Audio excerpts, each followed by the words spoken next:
Hi, my name is Elizabeth Alqueza, and I'm a physician assistant at Beth Israel Deaconess Medical Center in Boston, Massachusetts. I work in hepatology with a focus on caring for patients with steatotic liver disease. I am pleased to be here today to discuss hepatocellular carcinoma, or HCC, surveillance. As many of you know, primary liver cancer is the sixth most common cancer worldwide and the third leading cause of cancer-related deaths worldwide and in the United States as of 2020. Hepatocellular carcinoma is the most common form of primary liver cancer, and the strongest risk factor for developing HCC is cirrhosis. Our patients with cirrhosis from any underlying liver disease have approximately 2% annual risk of developing hepatocellular carcinoma. Since we are focusing on MASLD and MASH, it is really important to be aware of the increase in MASH-related hepatocellular carcinoma. MASH is the number one indication for listing for liver transplant in patients with HCC. MASH is also the leading cause of HCC in the absence of cirrhosis. Clearly, hepatocellular carcinoma is a growing concern among our patients with steatotic liver disease. Early detection plays a tremendous role in survival and clinical outcomes in these patients. As we are seeing these patients in our clinical practices, let's get started with a case study. Our patient for today's case study is Robert. Robert comes to your clinic. He's a 66-year-old male, referred as a new patient for evaluation in the setting of abnormal liver function test. His past medical history is significant for obesity. He has a BMI of 34. He also has underlying type 2 diabetes mellitus and hypertriglyceridemia. So right away, you're picturing that Robert has multiple cardiometabolic risk factors for liver disease. His social history is 1 glass of wine per week, and his liver workup shows elevated transaminases with an ALT of 62, AST of 44. We'd really like to see those numbers under 30 in males. And he has an elevated hemoglobin A1C suggesting poor glycemic control at 9.6.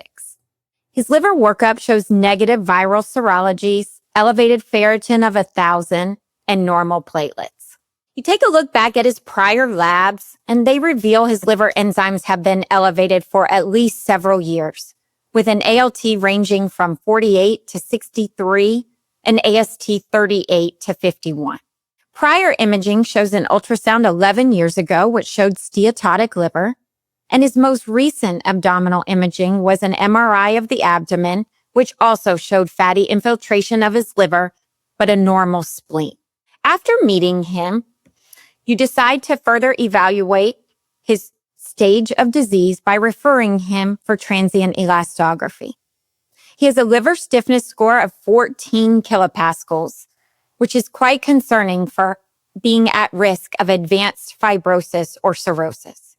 As a provider, you refer the patient for an ultrasound-guided liver biopsy, and during this evaluation, his ultrasound reveals a 2.5 centimeter focal liver mass.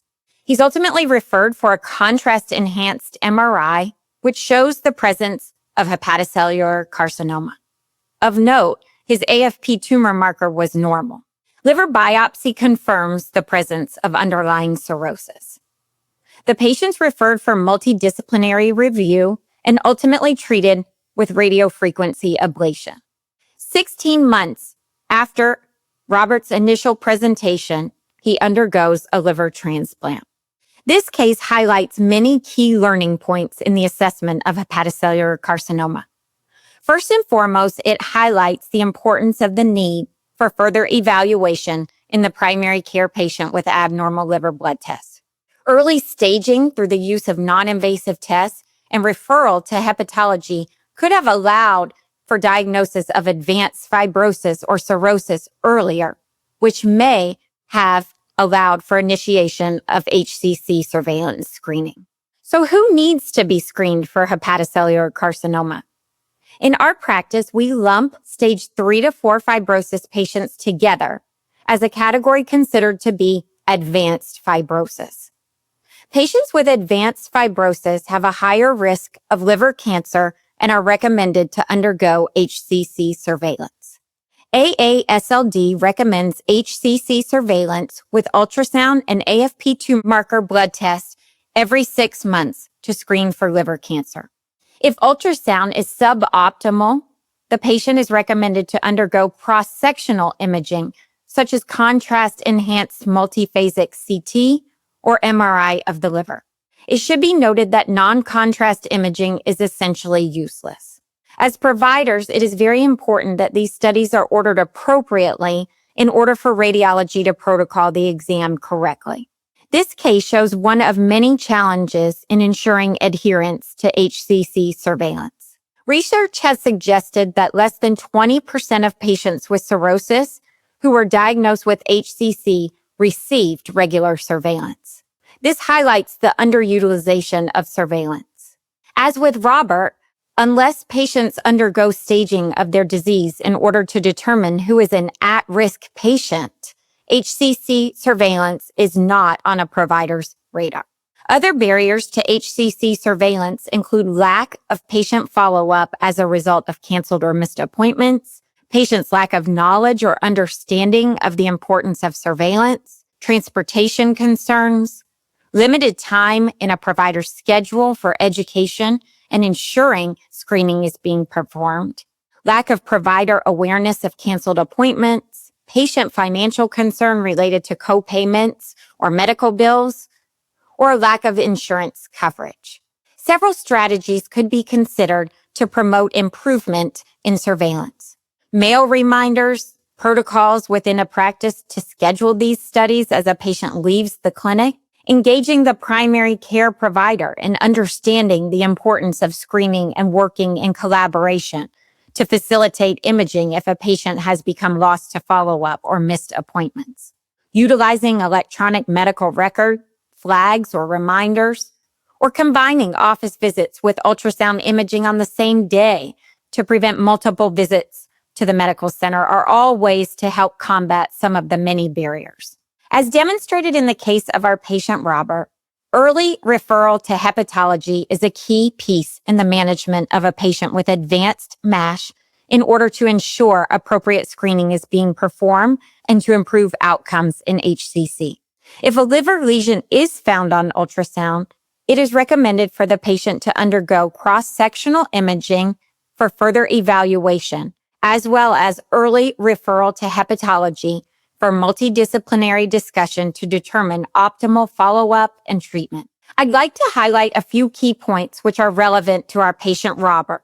Early referral to hepatology and the use of non-invasive tests to find patients with at-risk or advanced fibrosis or cirrhosis in the setting of steatotic liver disease is the first step to being able to perform HCC surveillance and to improve outcomes. Both diabetes and obesity, which were present in our patient today, increase the risk of HCC. These two comorbid conditions are prevalent in many of our patients with steatotic liver disease. As seen with Robert, AFP is normal in over 40% of hepatocellular carcinoma. And finally, I'd like to re-emphasize that MASH is the number one indication in listing for liver transplant in patients with HCC.